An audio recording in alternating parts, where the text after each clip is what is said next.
Ya, Ayu Ting Ting bikin warung makan mirip milik Mandra, malah tuai nyinyir. Baru-baru ini ayah pedangdut Ayu Ting Ting, Abdul Rozak launching warung makan. Peresmian warung Ayah Rozak ini dihadiri oleh kerabat dekat sang gebetan presenter Boy William. Akhirnya keinginan kakek Bilkis Humairah Razak untuk punya warung makan terkabul. Warung Ayah Rozak ini berkonsep tradisional ala suku Betawi. Dengan adanya warung ini, kran Ayu Ting Ting pun jadi bertambah.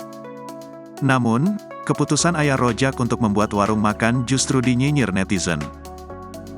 Ayah Rozak dituding memplagiat usaha rumah makan milik aktor senior Mandra, pemeran di Sidul Anak Sekolahan. Sebelumnya, Ayah Rozak sempat main ke rumah makan Mandra. Tercetus keinginan Ayah Rozak untuk membuat warung makan juga. Memang, Ayah Rozak sendiri mempunyai keahlian memasak. Tak heran bila ia tertarik untuk membuat warung makan seperti Mandra. Akan tetapi, keputusan ini justru menuai komentar negatif dari warganet. Umi Kalsum membagikan momen launching warung milik suaminya tersebut.